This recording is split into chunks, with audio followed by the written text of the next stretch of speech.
I'm Stephen Johnson, and this is a guide to North Dakota trees. If you were raised in North America, then when you see structures like this, you probably think it's a pine cone. You are right that it's a cone, but it doesn't come from a pine.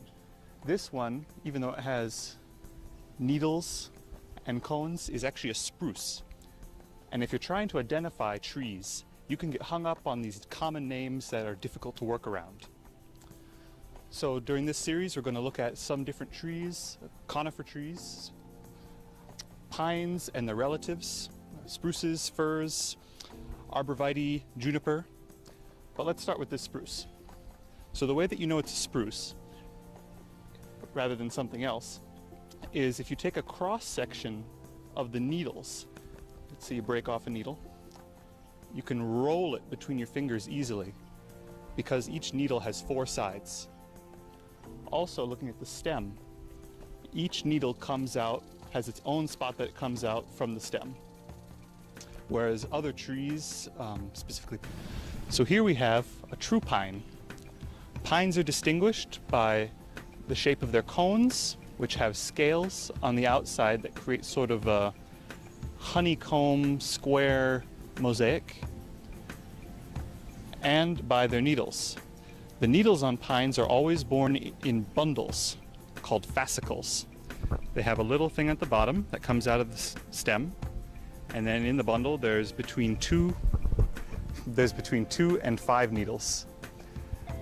A general rule for assessing how hardy a pine tree is for your area is that the fewer needles, the hardier. This one is a 2-needled pine. It's a Scotch pine, which is very hardy to our area. But some of the more southern pines, like the Torrey pine or the Swiss stone pine, are a little more picky, and those are 5-needled pines. The number of needles per fascicle is the most common way that you use to distinguish between pines.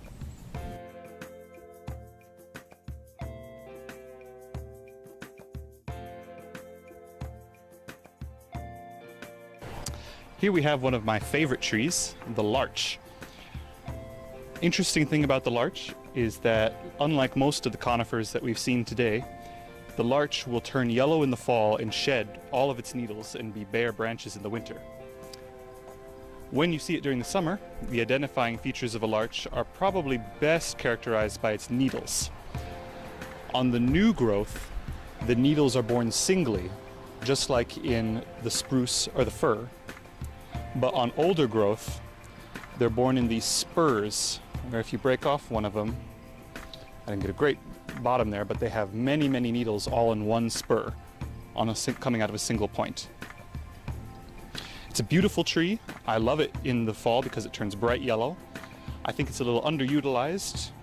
There is a species of it native to to Minnesota, the tamarack. You may have heard of that before, but it doesn't grow particularly well on our soils.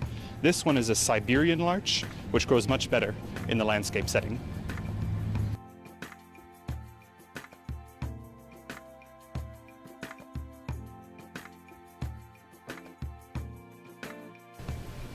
Now you probably won't confuse this one with a pine tree because it's so short and it doesn't have cones on it. But it is closely related to pine trees. This one is a yew. The most distinctive characteristic of yews are the little red berries that they produce. They have a red fleshy outer covering and a seed right in the middle. They're technically not a berry, they are in fact a modified cone because they're so closely related to the pine tree. Another characteristic of yew trees is that if you look at the needles, they're flat and they are borne in multiple directions around the stem, but mostly on the top and bottom portions facing up and down. Interesting fact about the yew tree is that all parts of it are poisonous. It has a toxin in it that works in your cells that stop you from being able to do cellular respiration properly. And most times when people eat this, they get diarrhea, nausea, vomiting, and even heart attacks. However, the one part that you can eat is the red fleshy covering on the cones, but make sure that you spit out the seed because that contains toxin as well.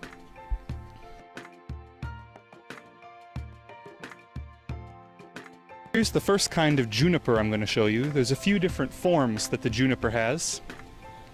This one is a kind that has awls instead of scales or needles. Awls look like needles because they stick out from the stem, but the difference is they're very pokey, very hard, and if you look closely at the base, they kind of wrap around the stem like a scale, and they have little tiny scales coming out of the sides. Unfortunately for us, this particular patch is all male junipers, so you can't find any of the juniper berries.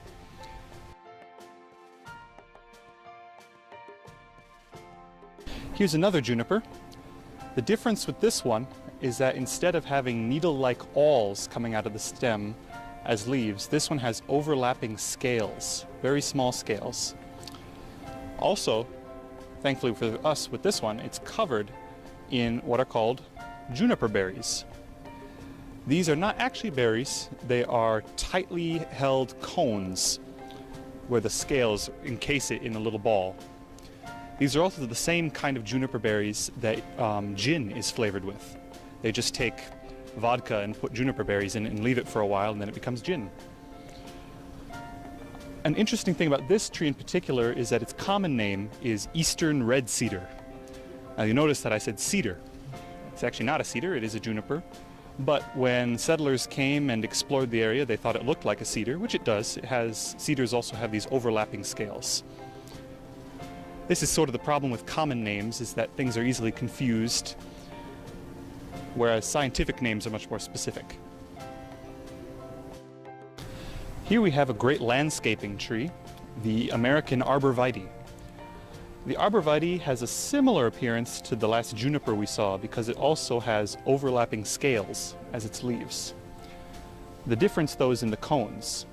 Here in the immature cones, they sort of look like an unopened green flower bud. And then back a little bit further, with the mature cones, it kind of looks like a brown tulip.